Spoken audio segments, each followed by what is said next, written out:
J'avais 10 ans quand j'ai tourné pour la première fois. Ça m'est tombé dessus. Et dans ce film, il y a une scène de viol. Je demande qui va jouer cet homme et on me dit que la réalisatrice ne veut pas que je le rencontre avant. Je comprends pas pourquoi, mais apparemment, ce sera mieux pour la scène. On m'explique que je dois marcher, qu'il me collera contre l'arbre. Ça va être très simple. Silence, moteur, ça tourne. Je vois arriver en courant un jeune acteur qui me saute dessus, qui me prend la poitrine et essaie de me soulever la robe. On refera cette scène plusieurs fois. J'ai 10 ans, je n'ai même jamais embrassé un garçon. Je suis tétanisée. À la fin de la scène, la jeune fille qui s'occupe de nous depuis le début du tournage m'a même voir les poussins qui sont nés dans la ferme à côté pour me changer les idées. Et du haut de mes 10 ans, je sais déjà qu'il y a quelque chose qui cloche. Je me souviens, comme si c'était hier, me dire « Mais tu crois que tu vas me faire oublier ça avec des poussins ?» Bonjour à tous, bienvenue dans ce nouvel épisode des Grands Débats. Pendant 1 heure, nous allons revivre ensemble les moments clés de la commission d'enquête relative aux violences sexuelles et sexistes dans le milieu du cinéma, de l'audiovisuel, du spectacle vivant, de la mode et de la publicité, à travers le regard de la présidente de cette commission d'enquête, Sandrine Rousseau, et de son rapporteur, Erwan Balan. On a vraiment vu le plus de personnes qu'on pouvait, des personnes qui sont les institutionnels, les syndicats, les acteurs, les actrices, les techniciens. Mais c'est l'anatomie de ce système que nous avons essayé de faire. Je crois que ces auditions, elles nous ont tous et toutes poussés dans notre humanité, c'est-à-dire on a tous été un peu bousculés, tout était un peu bousculé et on a tous, tout à un moment, versé une petite larme, avoir la voix qui a tremblé. Anna Mouglalis, Nina Meurice, mais incroyable ces paroles, incroyable. Puis elles ont parlé face caméra pour le coup. Et puis, ce qu'elles ont dit, alors je retiens les paroles d'Anna Mouglalis qui dit non seulement moi je me suis battue contre les violences que j'ai pu subir, mais je me suis aussi battue à l'intérieur des tournages contre des scénarios qui minimisaient trop la place des femmes, qui en faisaient des marionnettes aux mains d'hommes. Tout cela était quand même hyper puissant. Mesdames et messieurs, je tenais à vous remercier sincèrement pour cette invitation. Je me réveille seulement d'un long sommeil, mais aujourd'hui je peux raconter. C'est grâce à toutes celles qui ont osé, Adèle Haenel, Judith Godrèche et tant d'autres, que je me réveille, que je me rends compte. Je commence à raconter ce qui pour moi faisait partie du jeu, faisait partie des règles du métier que j'aime tant, le prix à payer. J'avais 10 ans quand j'ai tourné pour la première fois, ça m'est tombé dessus. Et dans ce film, il y a une scène de viol. Je demande qui va jouer cet homme et on me dit que la réalisatrice ne veut pas que je le rencontre avant. Je comprends pas pourquoi, mais apparemment, ce sera mieux pour la scène. On m'explique que je dois marcher, qu'il me collera contre l'arbre. Ça va être très simple. Silence, moteur, ça tourne. Je vois arriver en courant un jeune acteur qui me saute dessus, qui me prend la poitrine et essaie de me soulever la robe. On refera cette scène plusieurs fois. J'ai 10 ans, je n'ai même jamais embrassé un garçon. Je suis tétanisée. À la fin de la scène, la jeune fille qui s'occupe de nous depuis le début du tournage m'a même voir les poussins qui sont nés dans la ferme à côté pour me changer les idées. Et du haut de mes 10 ans, je sais déjà qu'il y a quelque chose qui cloche. Je me souviens, comme si c'était hier, me dire « Mais tu crois que tu vas me faire oublier ça avec des poussins ?» Quelques années à peine majeure, je dois faire une scène de représentation sexuelle avec un homme de l'âge de mon père. Je connais bien le réalisateur, j'ai une grande confiance, on a toujours parlé de ces scènes ensemble, elles sont chorégraphiées, il y a un cadre. Malgré tout, le jour du tournage, cet acteur décide de ne pas mettre de peignoir entre les prises. Ça gêne ou ça agace l'équipe, je ne peux pas vraiment dire, mais en tout cas, on ne l'oblige pas à le mettre. Je trouve ça déjà un peu étonnant. On règle la scène, on sait ce qu'on va faire, donc il doit m'appeler dans la salle de bain, me dire de me mettre à genoux pour lui faire une fellation. Je dois hésiter, et alors il doit me donner une baffe. On tourne la scène. Il se met à improviser. Il me met les mains sur les épaules, il m'écrase au sol avec une grande force, je me fais très mal aux genoux. Il enfonce son pouce dans ma bouche, j'ai la tête en arrière, et de son autre main, il me donne plein de baffes et il me dit « T'aimes ça, salope ?» Alors je me mets à pleurer, je suis tétanisée. Il me donne une violente baffe et je m'écrase au sol. Coupé. Le réalisateur et les techniciens trouvent cette scène bouleversante. Alors on la refera, parce que ce sera beau pour le film. Et à la fin de cette scène, je me revois à la machine à café en larmes et un machiniste vient me voir et me dit « C'était très dur ce que tu viens de faire, je l'ai vu ». Et bien heureusement qu'il y avait cette phrase. Mais encore une fois, sur le moment, pas d'excuses, pas de reconnaissance, pas de cadrage. Aujourd'hui, j'en ai parlé avec ce réalisateur et il m'a entendu. Il reconnaît, il s'excuse et je le crois. Mais pendant 20 ans, cette scène m'a marquée au fer rouge. Des violences, il y en a eu quand j'étais mineure, majeure, et même aujourd'hui, en femme avertie. La violence, elle s'ancre en vous et elle vous ronge. Alors j'espère très sincèrement que nous trouverons des solutions pour arrêter cela, pour condamner, pour éduquer. Je sais que beaucoup de choses sont faites, mais quand je vois encore aujourd'hui qu'il est envisageable de projeter un film comme Dernier Tango à Paris à la Cinémathèque, où une scène réelle de viol est filmée et que certains s'insurgent encore que l'on puisse questionner cette projection, alors je pense qu'il y a un grand travail à faire. Ce milieu concentrant énormément de pouvoir, d'argent, est très propice aux abus, au fait qu'ils soient tus. Très souvent, quand on est une jeune femme, on nous demande de venir... Enfin, moi, on me proposait de venir pour des rôles de femmes dites séduisantes. Et il se trouve que généralement, on décroche le rôle quand le réalisateur est séduit. Mais nous, on n'est pas venu pour le séduire. On est venu pour jouer. Donc là, il y a déjà un gros problème. En 1997, pour mon premier film, je me suis retrouvée à être convoquée par la production pour me rendre au domicile de Gérard Miller pour travailler sur le scénario du film Terminal qui était réalisé par Francis Géraud. Je rencontre Gérard Miller qui me propose de me faire visiter son home cinéma. Il est à peu près 20h30 parce que je répétais la journée une pièce de théâtre, donc j'avais eu ce rendez-vous le soir. C'est normal d'avoir confiance quand on est envoyé par la production chez un scénariste, qu'on a envie de jouer dans un film. Tout ça devrait être très normal. Mais donc je me retrouve à ce domicile. Je refuse de voir le home cinéma parce que je vois pas tout ça à faire là-dedans. Et là, il me propose une séance d'hypnose que je refuse parce qu'encore une fois, je ne vois pas. Et puis, je trouve le mec franchement pas sympathique. Mais il commence à se tendre et à devenir un petit peu agressif. Et à me dire alors qu'est-ce qu'on va faire, qu'est-ce qu'il faut faire sur ce scénario. Et je lui dis qu'on n'a qu'à rien faire du tout, que vu comme c'est parti, c'est pas la peine. Ce à quoi il me répond qu'il retirera donc les répliques de mon personnage pour les donner à d'autres actrices. Je lui dis tant mieux. Bon, mais ensuite il y a eu le tournage. Et il se trouve que donc on n'était que des jeunes femmes de 19 ans. C'est une histoire qui maintenant a été révélée au grand public. Il y a une enquête qui a été menée par Mediapart et aussi par le magazine Elle, dans laquelle j'avais pu témoigner. On est à 90 victimes de cet homme. À l'époque, je n'en ai pas parler au réalisateur ni au producteur, j'aurais dû. Mais comme... En fait, je suis partie, je me suis dit, c'est juste un connard, mais voilà. Mais il se trouve qu'ensuite, pendant le tournage, donc, il y avait une classe, on avait toutes à peu près entre 18 et 20 ans. Il y a deux jeunes femmes qui assez... spontanément, parce qu'elles se sont rendues compte qu'elles avaient vécu la même chose, ont parlé devant nous ouvertement. Elles ont vécu la même chose chez Gérard Miller, mais elles ont vécu la séance d'hypnose et elles ont vécu les agressions. C'était en 97, c'est sorti l'année dernière, cette affaire. Bon, donc ça, c'était sur le travail préparatoire au scénario. En ce qui concerne les tournages, alors je voulais parler à la fois de scènes, de représentation de la sexualité. Vous avez parlé de la coordination d'intimité, ça n'existait pas.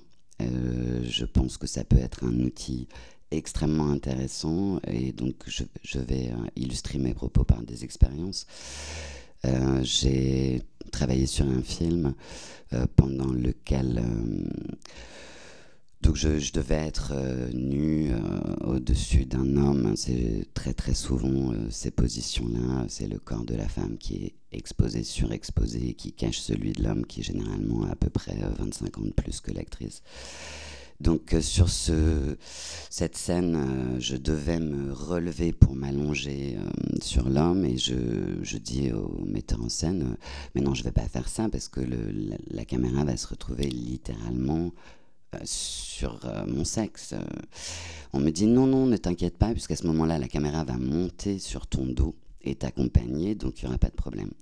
Je tourne la scène, la confiance était déjà un peu limitée. Je vais vérifier à la vidéo le combo où la prise a été enregistrée. Je me rends compte qu'il y a, on voit même mes lèvres. C'est un plan par derrière. Donc je le signale à la script, je refuse ce plan. Je le signale à mon agent. J'exige que l'axe du lit soit changé. Il y a toute une équipe qui est témoin. Ce plan, non seulement est monté dans le film, mais a été dans la bande-annonce. Et il y est toujours.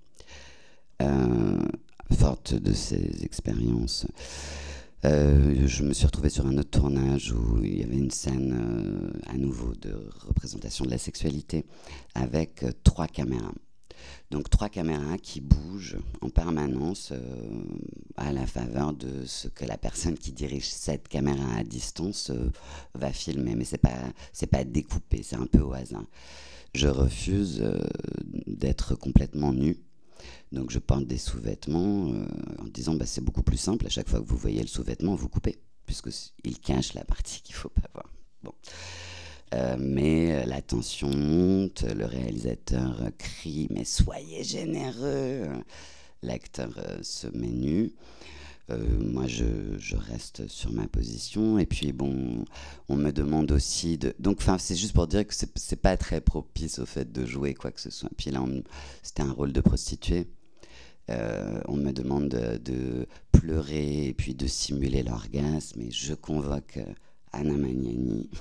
Je dis, Maman Romain, on peut représenter les prostituées autrement. Et puis, c'est pas drôle, je peux pleurer. Donc, je lui montre que je peux pleurer, mais que je ne le ferai pas dans la scène. Et là, il hurle, tu veux pas pleurer, tu veux pas jouir.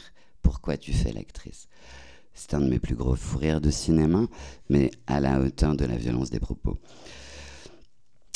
Ensuite, je me suis retrouvée sur un tournage aussi qui représentait directement la violence masculine, encore une fois, contre une prostituée, parce que pendant tout un temps, voilà, c'est la maman et la putain, et on n'en sort pas. C'est une scène pendant laquelle j'ai été frappée. J'ai pris une droite. C'était très prévisible, puisque l'acteur ainsi que tout le reste de cette équipe qui était masculine s'était alcoolisé dès le petit déjeuner. Au moment où cet acteur m'a mis une droite, le réalisateur a dit « On continue à tourner ». Donc il a fallu que je lui saute dessus en lui expliquant que non, il fallait qu'il s'arrête, qu'on pouvait jouer ça. Et le film entier, en fait, je l'ai revu pour préparer cette audition, est un film d'une violence à mon endroit, mais inouïe. Donc j'ai commencé jeune le cinéma à 13 ans, en faisant des castings. Et je dois dire, j'ai commencé ma carrière en disant non. Lors de mon premier casting, quand on m'a demandé de retirer ma culotte pour la faire tournoyer dans les airs, parce qu'il y avait une scène soi-disant comique pour ce court-métrage, et je devais la faire atterrir dans l'assiette d'un autre personnage. J'ai dit non. Et là, on m'a toisé avec pression, ils étaient outrés. Comment est-ce que j'osais dire non? J'avais 13 ans, j'étais personne, j'avais jamais fait de film. Mais j'ai dit non. Et puis je suis partie. Et en fait, ces noms, ils m'ont accompagnée toute ma carrière. C'est des noms qui constituent votre carrière, mais aussi votre personnalité, votre rapport aux autres, votre rapport à votre corps. Plus tard, pas très longtemps après, je fais mon premier film, L'Esquive. J'ai 15 ans. Sur le plateau, un des régisseurs, alors qu'on attend entre 2 scènes, me dit « J'ai envie de te faire l'amour dans les fesses ». Il a 30 ans. Il a 30 ans, j'ai 15 ans. Bon, je suis choquée. Mais heureusement, un autre régisseur l'arrête immédiatement et lui dit « Non, mais t'abuses là. Elle est trop jeune, t'abuses, quoi. » Et ça s'est arrêté là. On est passé à autre chose et ça a été un non-événement. On n'en a pas reparlé, ça a été un non-événement. Il se trouve qu'un peu avant, sur ce tournage, il y a eu une scène avec un acteur qui devait en fait tenter de m'embrasser dans la scène. Et cet acteur, il s'amusait à cracher par terre avant les prises pour m'humilier. Bon, j'étais mal. J'en ai parlé au réalisateur qui m'a dit de l'ignorer, que c'était juste un petit con. Et voilà, on utilise toujours des termes, petit con, des mots qui, en fait, ne définissent pas les choses. J'y reviendrai. Et donc, le réalisateur est quand même allé voir cet acteur pour le recadrer. Et puis, on est passé à autre chose. C'était un non-événement. Et il y a aussi ce rapport au corps. Je me souviens notamment, lors de ce tournage, une scène où, en fait, on avait les mains sur le capot d'une voiture. La portière était ouverte. Et puis, quelqu'un, sans faire exprès, a fermé la portière. Mon doigt est resté dans la voiture. J'étais blessée, mon doigt était tordu, il était violé. Ils ont appelé les pompiers, on a arrêté le tournage. On a arrêté la scène. Et pendant qu'on attendait les pompiers, le réalisateur est venu me voir et m'a dit « Sarah, est-ce que ça serait, je crois, formidable si on pouvait utiliser l'état dans lequel t'es ?»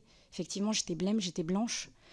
Et si on pouvait utiliser cet état de fébrilité, en fait, pour tourner une scène dans la voiture et que ça serait fort.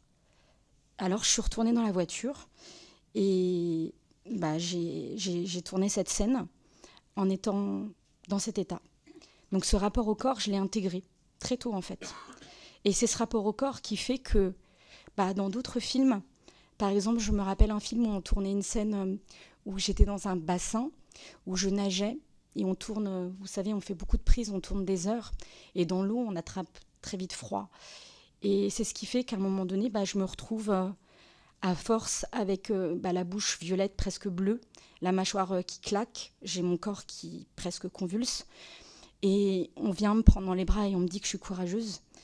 Et c'est vrai, on donne tout en fait. Je pense que quand on fait ce métier, il y a cette expression, on dit on se donne corps et âme.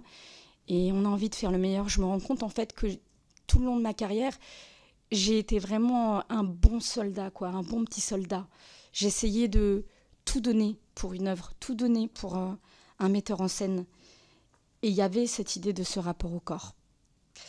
Et le rapport au corps, c'est aussi me retrouver nue dans une scène, alors que j'avais jamais été nue devant quelqu'un d'autre, dans mon intimité, dans ma vraie vie à moi.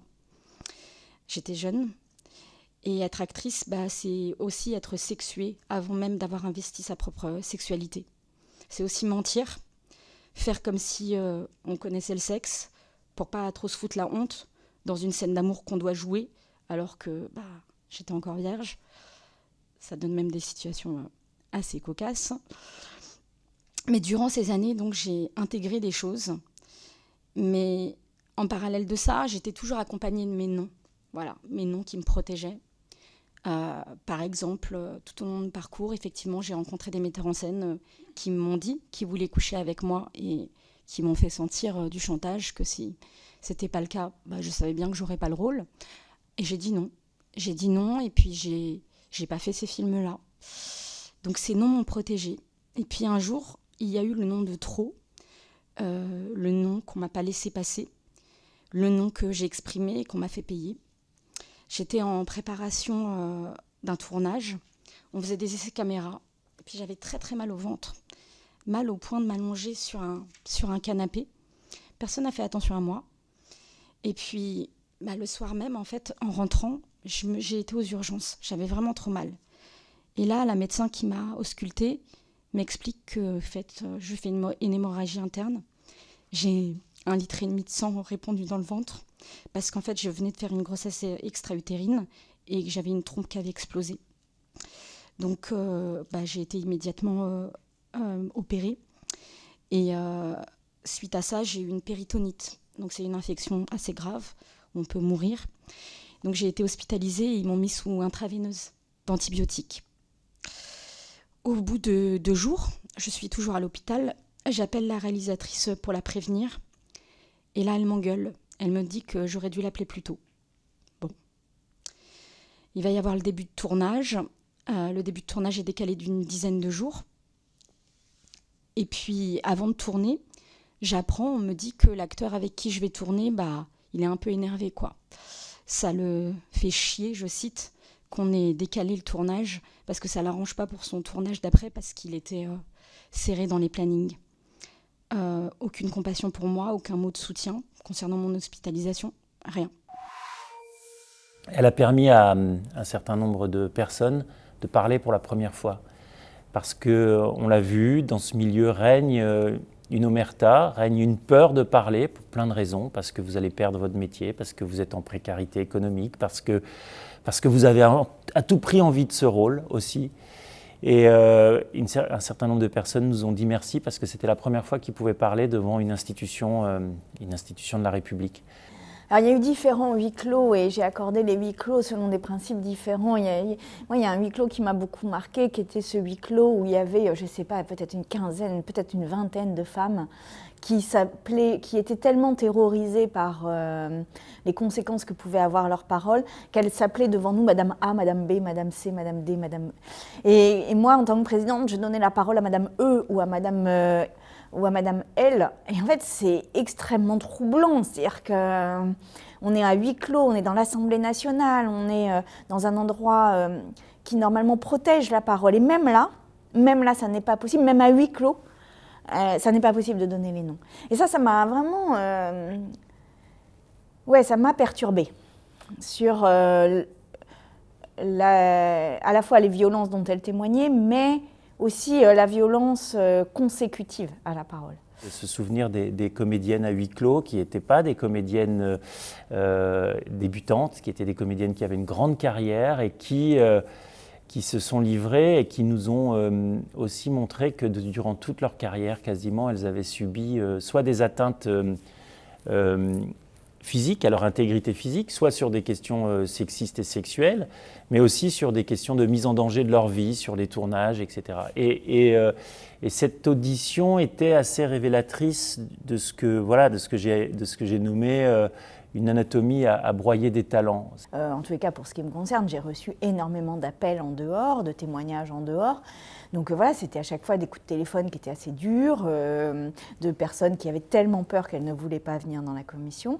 Mais tout ça, il faut le prendre, quoi. Et on n'en sort pas indemne, mais surtout, on en sort avec des convictions, quoi, sur le caractère systémique de ces violences. Il y a eu des moments où on a vraiment vu des trous dans la raquette, comme on le dit selon une expression populaire. Voilà, il y avait des moments où on se dit, par exemple, les castings, c'est complètement en dehors. Moi, une des auditions qui m'a le plus énervée, je dois dire, c'est les auditions des agents, d'acteurs et actrices, qui, à mon sens, ne sont confrontés à aucune espèce de règle éthique ou morale ou de protection.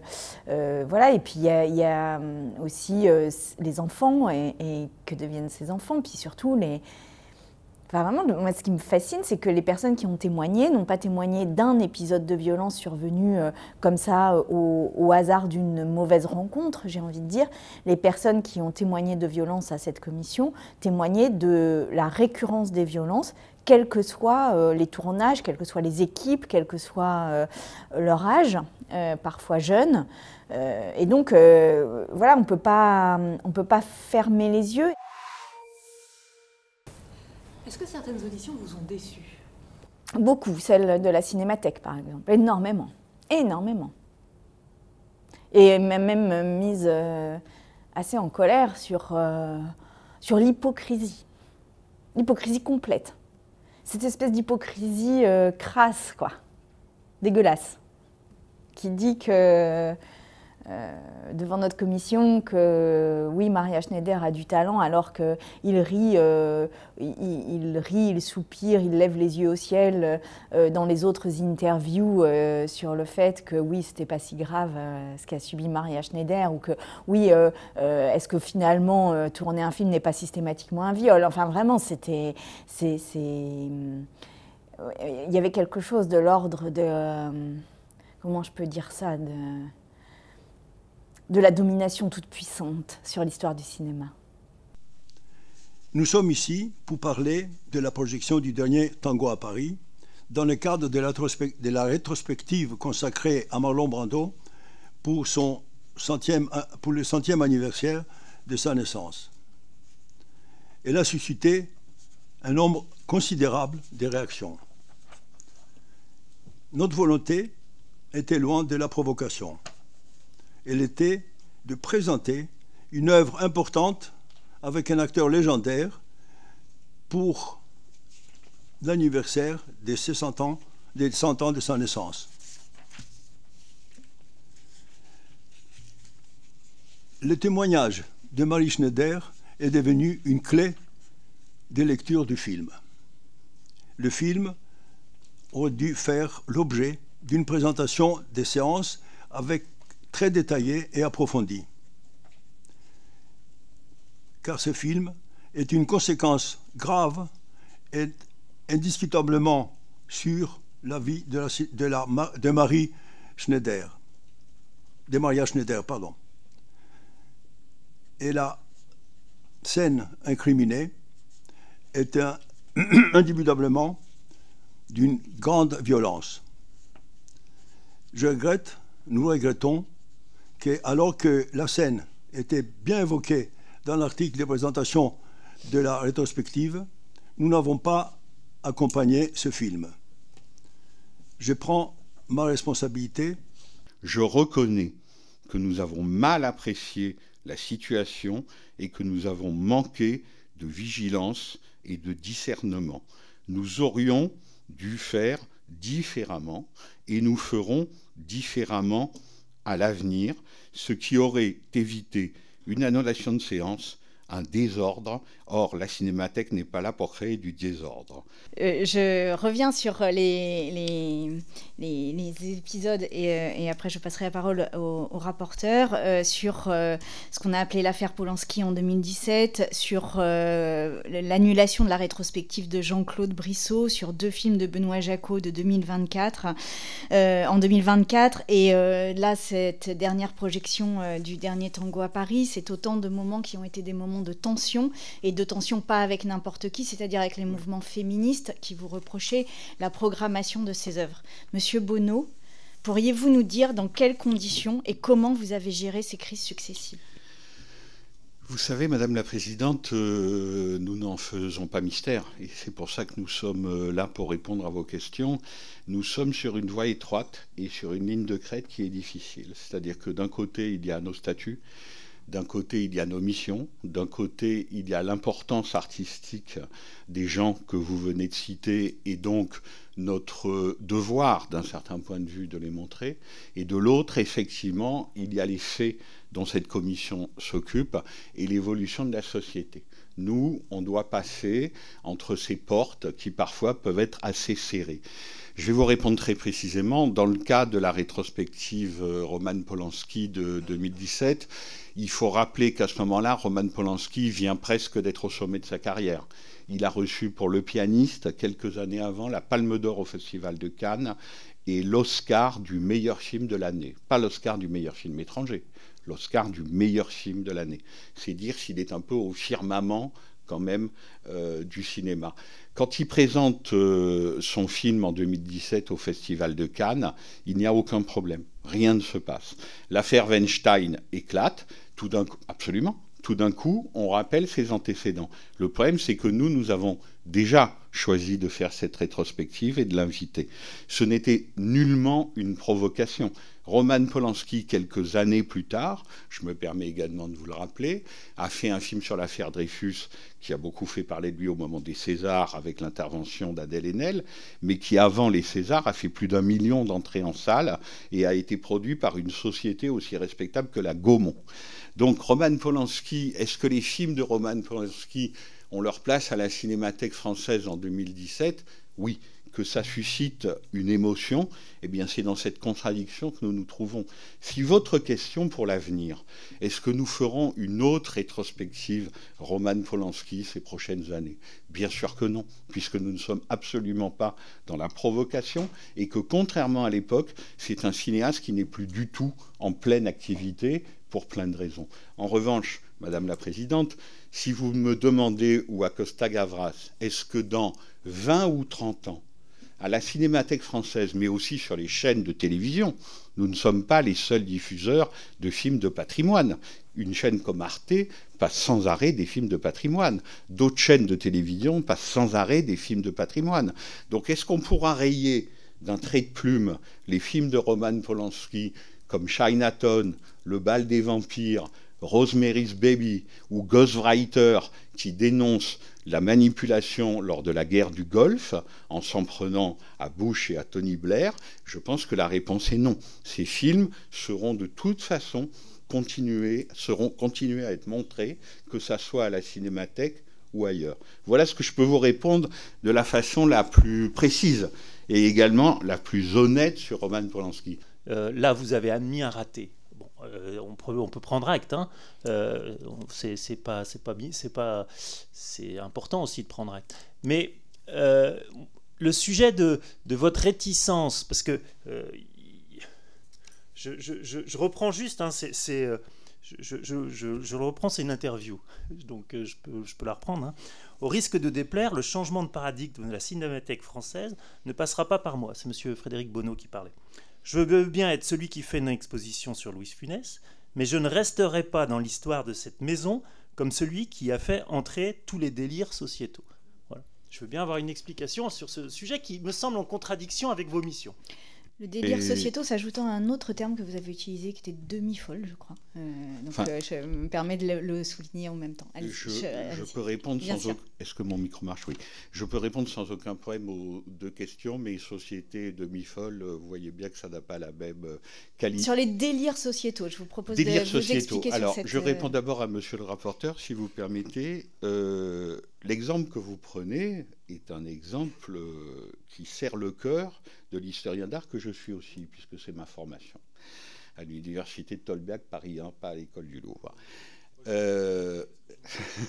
Mais en tout cas, quelqu'un qui s'attaque à l'urinoir de Marcel Duchamp dans un musée, vous admettrez que c'est vraiment la pire intervention physique de la société dans un musée. Donc je pense que nous allons écarter cette question, puisque ce n'est pas de ça exactement dont nous parlons. D'abord, effectivement, je ne peux que me répéter, le dernier tango à Paris, est-ce que vous m'accordez de vous lire 10 lignes? 10 lignes.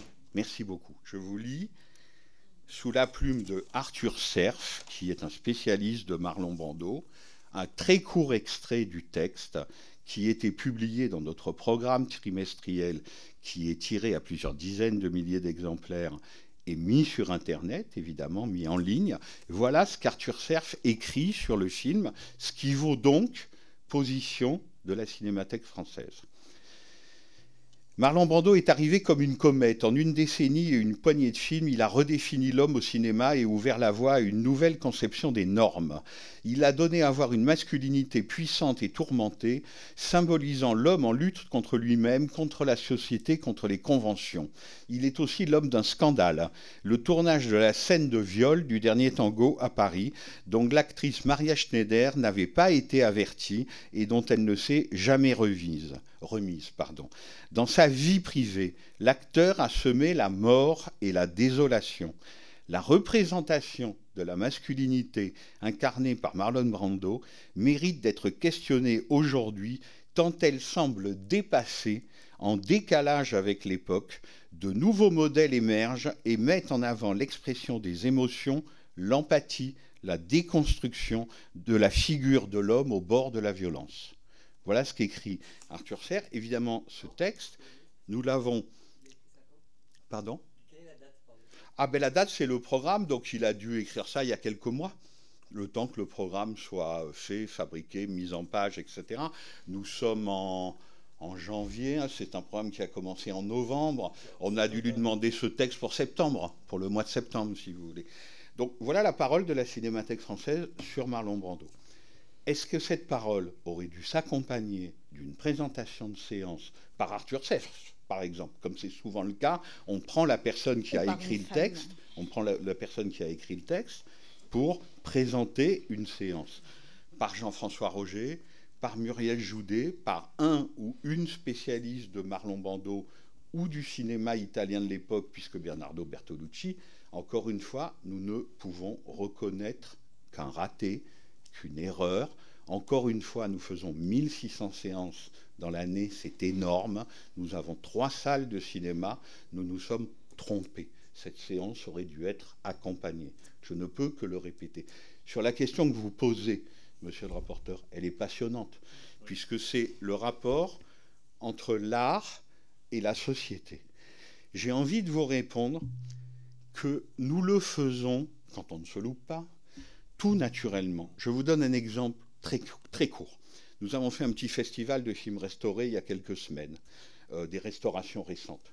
Je suis allé présenter en tant que directeur de la Cinémathèque cette fameuse présentation de séance. On parle quoi ? 10 minutes, un quart d'heure, hein, il ne s'agit pas de parler beaucoup plus avant un film. Un film de Brian De Palma qui s'appelle Body Double. C'est une variation sur l'œuvre d'Alfred Hitchcock. En peinture, on dirait que Brian De Palma est un maniériste, si vous voulez. Or, dans ce film, il y a une toute jeune comédienne qui s'appelle Mélanie Griffiths. Elle est la fille de qui ? Tippi Hedren, c'est-à-dire l'actrice que Alfred Hitchcock a harcelée sexuellement sur 2 films, Marnie et Les Oiseaux. Pensez-vous que j'ai caché ça une seconde au public? C'est la première chose, évidemment, que je leur ai dite. C'est-à-dire qu'une bonne présentation, pour vous répondre, monsieur le rapporteur, elle fait tout à la fois. Elle fait la société, elle fait l'histoire, elle dit ce qu'elle est arrivée aux individus, et elle parle d'un moment esthétique, c'est-à-dire Brian De Palma, cinéaste maniériste. Vous voyez, ça, c'est une présentation. Pardon de mon manque de modestie sur cette présentation. Ce n'est pas à moi de la trouver bonne. Mais en tout cas, idéalement, c'est ce que doit être une présentation. C'est-à-dire tout prendre à la fois. Pour vous répondre. Je suis d'accord avec vous, à une condition, c'est qu'on ne parle pas de ce qui sont des évolutions sociales fondamentales comme des délires sociétaux. C'est-à-dire qu'en fait, qu'on qualifie correctement ce qui est en train de se passer. Et ce qui est en train de se passer et qui secoue le cinéma, et je vous ai entendu, monsieur Costa-Gavras, parler d'Adèle Haenel, par exemple, sur Mediapart, c'est véritablement un mouvement de fond, une lutte sociale, un combat social, multicentenaire, peut-être même millénaire, un des plus anciens, qui s'appelle la lutte contre le patriarcat. Et en fait, ça n'est pas des délires sociétaux. Dans votre présentation liminaire, monsieur Bonneau, vous avez parlé d'actualité. Il n'y a pas d'actualité. Ça n'est pas un fait divers auquel on répond. C'est un mouvement qui s'installe depuis 2016 et depuis l'affaire Weinstein et qui profondément modifie les rapports de genre, qui profondément modifie aussi la représentation de ces rapports de genre au cinéma. Madame Legrain. Comment avez-vous pu, concrètement, après toutes ces polémiques successives toutes ces dernières années, après même le texte dont vous nous dites qu'il avait été écrit dans le programme, avant d'annuler, vous avez proposé que ce soit contextualisé par vous, il me semble, monsieur Jean-François Roger, qui êtes programmateur depuis 35 ans à la Cinémathèque, donc 32, donc vous connaissez votre métier, vous connaissez les polémiques aussi autour de ces films, et vous avez récemment dit, est-ce qu'on peut faire du cinéma sans violer ? Et moi, j'aimerais, voilà, c'est tout ça que j'aimerais entendre. C'est, en fait, au fond, est-ce qu'il n'y a pas pire dans ce que vous faites là ? C'est pas seulement de ne pas avoir vu qu'il y avait une polémique, c'est de, quelque part, continuer à accréditer. Au moment où vous avez autant de femmes dans le monde du cinéma qui disent il y a des choses, il y a une façon d'intriquer la violence et la fabrique du cinéma qui n'est plus possible, et vous continuez à dire, en réalité, et à banaliser la nature d'un viol en disant bah, quand on fait un film, on viole. Et vous venez de le faire. Je dis juste, est-ce que vous pourriez revenir sur la phrase où vous dites Maria Schneider, il a eu tort de ne pas lui demander parce qu'elle en était capable. Et bien moi, je crois que le cœur de la question, c'est de savoir si elle voulait. Et cette question du consentement, en fait, des femmes et des actrices dans ce que leur fait faire le cinéma et le réalisateur, elle me semble centrale dans la réflexion que vous auriez dû avoir autour de ce film et que, visiblement, vous n'êtes pas en train de mener ici même non plus. Merci, Sarah, pour cette longue question. Est-ce qu'on peut répondre ? Oui, mais ça fait partie... Alors, permettez que j'attribue les paroles, merci. Donc, qui souhaite répondre ? Monsieur Roger. Le cinéma, c'est aussi un lieu de pouvoir. Et qui dit pouvoir, dit abus de pouvoir. Et donc, s'il y a une part maudite dans l'histoire du cinéma, qui est que nous avons, nous, à la Cinémathèque, en héritage, et qui nous donne une grande responsabilité. Là-dessus, il n'y a aucun doute là-dessus. Cette part maudite, d'une certaine façon, elle a été mise en lumière par MeToo. C'est-à-dire que tout d'un coup, quand MeToo est apparu, ce mouvement est apparu, a été mis en lumière les pratiques de prédation dans le cinéma, pas seulement, mais dans le cinéma, où s'installaient, depuis parfois des décennies, des systèmes de prédation. On se souvient des relations entre les producteurs et les actrices dans le cinéma hollywoodien classique, etc.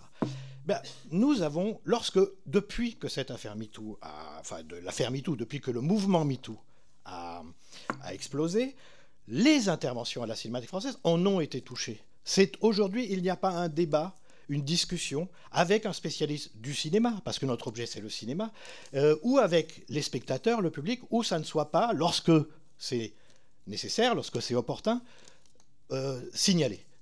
Aujourd'hui, MeToo est au centre de la plupart des discussions autour des films, avant, après, à la Cinémathèque. Je vous assure, c'est vraiment quelque chose qui nous a touchés aussi et que nous avons intégré dans notre travail d'accompagnement. Parce que le mot-clé, en fait, c'est l'accompagnement. Il ne s'agit pas, pensons-nous, de ne plus projeter des films, mais il s'agit de les expliquer, de les contextualiser, etc. C'était la confrontation entre deux mondes, un monde qu'il incarnait, qui était vraiment l'ancien monde du cinéma, et un monde que nous peut-être incarnions, Sandrine Rousseau et moi, à ce moment-là, d'être peut-être modestement l'incarnation de cette société qui change. Et une société qui change sur ces sujets-là, sur tous ces aspects-là, c'est pas simple, ça s'accompagne, il y a des moments d'aller-retour. Alors après, entre ma personnalité et la personnalité de Sandrine Rousseau, on était parfois peut-être complémentaires. Quand j'étais agent, moi j'ai quand même vu des actrices un peu dépasser les bornes. On ne va pas dans un hôtel avec un metteur en scène, excusez-moi, Weinstein qui allait à Cannes, et toutes les actrices quand même, certaines actrices, allaient dans sa chambre pour peut-être faire une carrière américaine. Je l'ai vu ça. J'ai même des actrices dont je me suis occupé qui sont allées. Alors à un moment donné, c'est pas une histoire de talent, c'est qu'elles veulent réussir. Mais par contre, on reparle de Béatrice Dalle, qui est une femme courageuse. Béatrice Dalle, Weinstein lui a proposé de monter dans... Elle a dit, mais vous rigolez ou quoi? Vous rigolez? Et voilà, il y a un moment donné, je dis pas... Et moi, je suis la personne qui connaît peut-être le mieux les actrices. Entre les divas que j'ai fréquentées, Nathalie Baye, Isabelle Adjani, je les connais toutes. Je ne crois pas que Isabelle Huppert, jeune comédienne, monte dans un hôtel avec un metteur en scène, un producteur qui a déjà une mauvaise réputation. Je suis désolé. Donc, juste pour qu'on comprenne bien, la personne qui invite... C'est compréhensible. La personne qui invite dans une chambre d'hôtel une actrice pour lui proposer un casting ou je ne sais quoi d'autre, ou de travailler le scénario... Elle n'est pas responsable. C'est-à-dire qu'en fait, à vos yeux, c'est l'actrice qui monte qui est responsable. C'est ça? Non, je vais vous dire une chose. Moi, quand je parle à Nathalie Baye, quand je parle qui est une autre génération, Marlène Jobert ou Anouk Aimée, elles ont fait des carrières, elles ont débuté. J'en parlais il y a 3 jours parce que j'ai dit à Nathalie Baye que je venais ici. J'ai dit, est-ce que toi, elle me dit, une fois un type, je dis, basta. Voilà. Et elle ne serait jamais allée dans une chambre. Surtout Weinstein, il avait quand même une réputation. Quand il montait les marches de Cannes, il y avait toujours une actrice différente. Enfin, c'est aussi la formation. C'est-à-dire que quand on va au conservatoire ou qu'on va dans une école, on a quand même averti. Mais une jeune fille qui débarque, qui va dans un cours privé, et tout d'un coup, elle voit une annonce pour aller faire un film, elle y va, elle est très contente.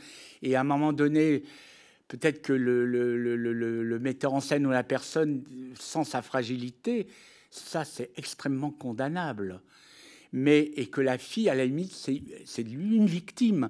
Mais quand on a la connaissance, en plus, alors c'est là où le mouvement MeToo est important, c'est que maintenant, on ne peut plus dire qu'on ne sait pas. Vous êtes d'accord? Je suis heureuse de vous entendre dire que le mouvement MeToo est important, monsieur Bessner. Est-ce que quand vous tenez le discours de dire que les filles qui sont, que vous appelez vous des filles, qui sont montées dans les chambres d'hôtel avec des hommes qui avaient des réputations, elles savaient ce qui allait leur arriver d'une certaine façon, donc elles ne sont pas des victimes. Est-ce que, de quelle façon ce discours-là aide à libérer la parole de femmes qui auraient été victimes et qui auraient été victimes, y compris par leur vulnérabilité, par le fait que, justement, elles n'étaient pas en position de force et en position de pouvoir refuser des propositions professionnelles qui tournent finalement à des violences sexuelles. Monsieur Besnéard. Je ne comprends pas la question, excusez-moi. La question, si je peux me permettre de la reformuler, c'est vous avez eu des propos multiples de dénigrement quand même des femmes qui parlaient. Non mais arrêtez non, mais là. je vous le dis. Non, alors, en fin de compte, vos sources, c'est la presse. C'est que la presse. Et même là, vous venez d'en dire en fait. Et la question, c'est un peu parce que vous êtes un homme de pouvoir, vous êtes un homme important dans le cinéma français, vraiment important. Et ça, de multiples auditions nous en ont fait part. Donc, en fait, votre vision de la place des violences, de la manière dont on doit réagir aux violences, de celles qui ont du courage, de celles qui en ont moins, etc. Façonne d'une certaine manière le cinéma français. Et donc c'est en cela que nous avons des questions à vous poser sur comment, parce que évidemment que quand vous avez des propos dénigrants sur les personnes qui parlent, eh bien derrière vous envoyez un message à l'ensemble. Mais c'est quoi les propos dénigrants? Dites-moi, vous racontez des histoires que vous voyez dans la presse.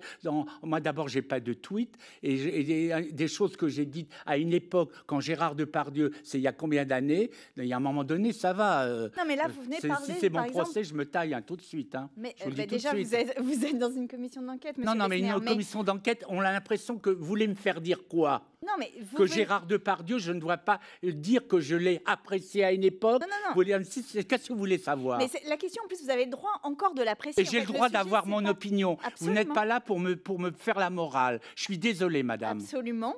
Et vous arrêtez de faire la morale à tout le monde. Est-ce que je peux vous poser une question, monsieur Comment ça Besnéard bien faire? Je peux vous poser une question, monsieur Oui. Besnéard, en tant que présidente de cette commission? Oui. Merci. Donc, vous venez de dire de Charlotte Arnoult que... Mais Charlotte Arnoult, je ne sais même pas qui c'est. Très bien. Alors. Très bien. Donc, Madame Charlotte Arnoult, vous dites son père connaissait Gérard Depardieu, donc vous laissez la suspicion. La suspicion sur les motivations pour lesquelles elle est allée chez Gérard Depardieu. Moi, la question que je ne sais pas. C'est ça qui vous intéresse dans le truc MeToo? C'est que Gérard Depardieu? Non, puisque je viens de. Si, vous ne parlez que de Gérard Depardieu. La question que je souhaite vous poser, monsieur Besnéard, c'est que quand vous avez, on peut parler de, en effet, monsieur Doyon. Quand vous parlez, votre parole a de l'importance. A de l'importance. Pas tellement, parce que. Si, elle en a. Elle en a. Elle en a sur le monde du cinéma, elle en a sur les acteurs que vous connaissez, elle en a sur les réalisateurs avec lesquels vous travaillez, elle en a sur le monde de la production, elle en a. Votre parole, elle a de l'importance, elle a du poids. Et quand vous avez des propos sur la libération de cette parole qu'est MeToo, et que vous avez des propos minimisant le courage des femmes, eh bien derrière, ça envoie peut-être un message, et c'est la question que je vous pose à l'ensemble du monde du cinéma, de dire je vous protégerai, je protégerai le monde du cinéma de la parole des femmes. Et nous, notre commission, elle est finalement de dire dans quelles conditions la parole des femmes et des hommes d'ailleurs, parce qu'il y a des hommes victimes, on va y venir, mais la parole des victimes peut se déployer, être entendue, instruite et avoir de l'importance dans ce monde. Je comprends ça, mais ça fait quand même 10 minutes qu'on parle de la même chose. Ça veut dire que quoi? Je pense que MeToo est inutile. Ça va, franchement, j'ai jamais dit ça. Mais le problème, c'est que vous voulez réduire des choses par des petites phrases. C'est quelque chose... Alors que, excusez-moi, s'il y a bien quelqu'un qui est féministe, c'est moi. Je peux vous le dire, toutes les personnes vous diront que je traite les femmes comme personne. Comment se fait-il que j'ai eu toutes les actrices quand j'étais agent? Je vous propose qu'on termine cette audition juste en vous disant que MeToo est un mouvement social d'ampleur et que voilà, il est important ce mouvement-là parce que je rappelle qu'il y a une femme qui est violée toutes les 7 minutes et que en France, et que toutes les victimes que nous avons reçues ici, hommes comme femmes d'ailleurs, alors évidemment il y avait plus de femmes que d'hommes, mais il y a eu aussi des des hommes, nous ont tous relaté des agressions multiples, en fait, pas juste une fois, pas juste dans un tournage qui s'est mal passé, mais vraiment de manière régulière dans leur carrière. Et en fait, c'est ça à quoi on s'attelle dans cette réunion, et loin d'être de la morale, comme vous l'avez qualifié tout à l'heure, la question est de savoir comment on fait respecter le droit et le corps des personnes, parce qu'en fait, c'est essentiel, parce qu'il y a plein de gens qui ont quitté le cinéma à cause de ça, et sans doute le cinéma a-t-il perdu des talents à cause de cela, parce qu'il y a plein de personnes qui ont subi des choses qu'elles n'avaient pas à subir.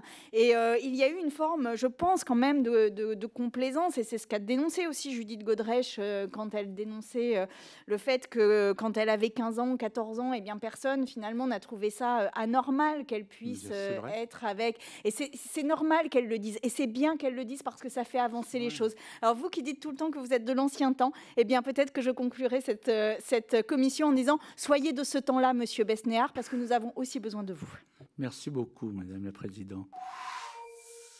On a eu, oui, de la minimisation, alors de la part des victimes, mais aussi de la part de certaines grandes personnalités de ce cinéma. Du cinéma, par exemple, il y avait des évitements et des stratégies d'évitement. Parfois, ça se voyait au milieu, comme le nez au milieu d'une figure. Parfois, ça pensait être un peu plus malin que nous. Mais enfin, je crois que, et avec la présidente Sandrine Rousseau, on a beaucoup travaillé. Et donc, à un moment donné, on connaît certaines histoires, on a une appréhension du milieu. On ne va pas dire qu'on connaît le milieu, mais on connaît les ressorts, l'écosystème. Et donc, évidemment, parfois, on a été un petit peu mené par le bout du nez, mais on n'était pas dupes. Et parfois, on a fait des procédures de parjure. Il y en a un certain nombre qui sont en cours. Si les gens ne veulent pas parler, ils peuvent ne pas parler. Par contre, ce qu'ils n'ont pas le droit de faire, c'est de mentir. Et certains, on les a peut-être un petit peu... Ils ont peut-être essayé de nous la faire à l'envers. Mais voilà, c'est le juge maintenant, enfin le procureur maintenant qui décidera. Je n'ai jamais entendu une parole regrettant le fait que des personnes qui ont parlé, qui ont été victimes et qui ont parlé aient quitté le cinéma. Je n'ai jamais entendu aucun regret sur le départ d'Adèle Haenel, par exemple. Ce qui pose question au système. Pourquoi Adèle Haenel est partie ? Et pourquoi personne ne voit qu'elle est partie ? Pourquoi personne n'analyse les conditions de son départ ? On la laisse partir parce que sa parole, sa présence dérange plus que son départ. Et c'est ça qu'il faut changer, c'est que les paroles dérangent moins que les départs. On nous a parlé de désir, on nous a parlé de création, on nous a parlé d'art, on nous a parlé de talent. Tous ces mots étaient extrêmement présents dans les auditions. Mais finalement, on a beaucoup moins parlé de ce qu'est un cadre de travail, de ce que sont les horaires de travail, de ce qu'est la relation de subordination, de ce qu'est la responsabilité d'un employeur, de ce qu'est la sécurité des salariés. Et en fait, c'est cela peut-être qu'il faut remettre dans le juste chemin, c'est de se dire, certes, il y a la création, certes, il y a les talents, l'art, etc., mais il y a aussi un cadre de travail. Ce rapport est une étape. C'est une anatomie d'un secteur, un certain nombre de constats. Nous faisons un certain nombre de préconisations et aujourd'hui, on les pose sur la table. Donc on va proposer, j'ai proposé qu'on systématise l'accompagnement des mineurs par un référent mineur, que ça soit dans le monde du cinéma mais aussi dans le spectacle vivant. On souhaite, et c'est une mesure assez forte, moi je souhaite qu'on aille vers l'interdiction des photos sexualisantes ou sexualisées pour les mineurs, c'est-à-dire que toutes les jeunes femmes de moins de 18 ans, je pense que nous devons interdire la sexualisation de leur corps. C'est une mesure forte. Mais aussi la formation des acteurs, des actrices, la formation des techniciens, techniciennes. Aujourd'hui, dans les écoles qui forment nos acteurs, il n'y a aucune formation au droit, aucune formation à ce qu'est le droit du travail. Et le droit tout court.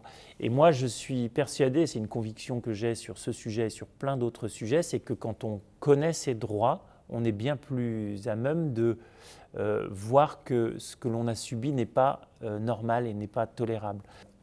On a, je pense, un champ sur lequel il faut qu'on travaille, c'est sur la question des agents. Parce que les agents ont une particularité, c'est qu'ils sont les représentants et quelque part, ils doivent être des protecteurs de ce qu'ils appellent les talents. donc qui sont les comédiens, les comédiennes, ou les réalisateurs, les réalisatrices. Et donc, aujourd'hui, depuis la directive Bolkestein, ils n'ont plus du tout d'encadrement et qui veut peut être, à partir du moment où vous avez 2 mandats, 2 personnes que vous suivez, vous pouvez être agent. Et je pense qu'il faut retrouver une certaine régulation dans ce monde parce qu'ils ont un rôle fondamental de protection et d'accompagnement. Et donc, eux aussi doivent être formés. Et eux aussi, par exemple, je propose qu'ils soient formés à la capacité à écouter la parole d'un de leurs talents qui vient leur dire « voilà, j'ai été victime ». Une partie des recommandations va se transformer en loi transpartisane, je l'espère du moins. Il va aussi y avoir une partie réglementaire qui va tenir du ministère de la Culture et j'ai entendu la volonté de la ministre de la Culture de faire bouger les lignes de ce point de vue-là. Par contre, il y a aussi une bataille culturelle et un renversement à faire de l'ordre moral, éthique à l'intérieur du cinéma. Et ça ne dépend pas de nous.